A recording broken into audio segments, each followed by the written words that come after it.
Welcome to Prayer and Bible Band, Lesson 2. I do not own the rights to this music. Today's topic is what the Bible says about the wicked.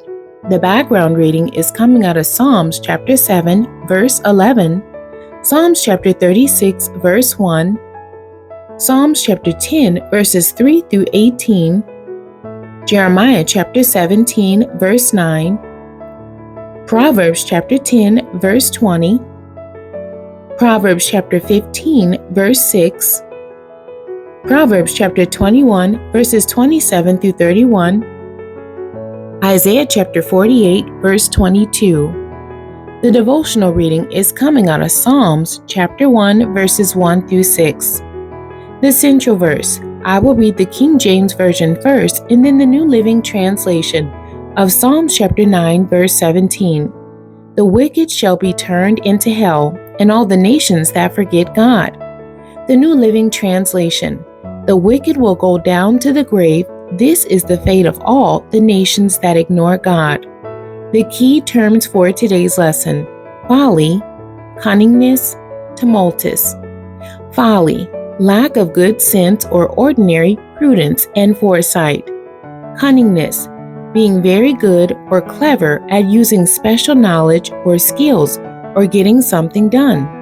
Tumultus, marked by disorderly agitation, loud, excited, and emotional. The introduction says, wicked means to be morally and unbelievably wrong. It means to be evil, fierce, vicious, disposed to, or marked by mischief, dishonest. It also means to be disgustingly unpleasant, vile, causing or likely to cause harm, distress, or trouble. It means going beyond reasonable or predictable limits, of exceptional quality or degree. In layman's language, wicked does not mean good. Older adults used to say a wicked person is terrible through and through. God does not desire His children to be wicked. He is a good God and desires His children to be like Him. God is love. He is loving, kind, and merciful. And these are some of the attributes that His children should have. The discussion says, it should be the desire of every believer to try to be like God and shun the very appearance of evil. A wicked man will use everything that he must to execute his wickedness. He uses his hand to do mischief, his feet to run to do mischief, his mouth to say ugly things, and his mind to think of wicked things to do. He is a sower of discord. It gives him delight to see calamity among the brethren. A wicked person breaks up and destroys relationships and friendships because his motives are not good. A wicked person does not have a fruitful prayer life because prayer is not a position that he desires. God tells the believer that the wicked man shall be turned into hell along with all those who do not recognize God and His kingdom. And that's Psalms chapter 9, verse 17. God says wicked people are found among His people. And that's Jeremiah chapter 5, verse 26.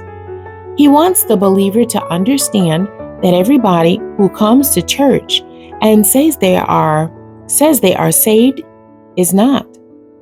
The believer has the responsibility to stay alert and to be watchful. He must remember that when the sons of God came to present themselves before God, Satan came also, and that's Job chapter 1, verse 6. Satan has his representatives ready to invade everything that the believers do. Still, it is the believer's responsibility to watch out for the devil. The Apostle Paul said that believers must be aware of the cunningness of Satan, or they will be taken advantage of. And that's 1 Corinthians chapter 2, verse 11. The question was asked, how long shall the wicked triumph? How long will they speak hard things? How long will they become workers of iniquity, boastful, breaking people into pieces, afflicting the heritage, slaying widows and strangers, and murdering the fatherless? It seems like God is unaware, but believers know that God has a day of reckoning for His people. The Lord will not forget His people, nor will He forsake them. He shall send judgment unto His people, The believers must remember that if they do what they are supposed to do, humble themselves and pray, turn from their wicked ways, then God will hear from heaven, forgive their sins, heal their land. Paul warned the believers that they live in the last days when wickedness will run rampant throughout the land. He let the believers know that wicked men would become more sinful and they would have no regard for the things of God. The word of the Lord reminds the believers that men's hearts will be wicked, and out of the heart flows the issues of life. Whatever is in the heart will be manifested in the deeds of men. The believer must be careful and remember that he is responsible for his deeds and actions. There will always be the temptation to join in with the activities of wicked men. However, the believer must also remember that his sins and iniquities will limit what he can receive from God. And that's Jeremiah chapter 5, verse 25. The word of the Lord tells the believer that if he wants to be blessed, he must stay away from wicked and evil men and make the Lord his portion. His delight must be in the law of the Lord, and he must delight in doing the Lord's will. He cannot stand in their way, and he must stay away from the places that sinners delight in.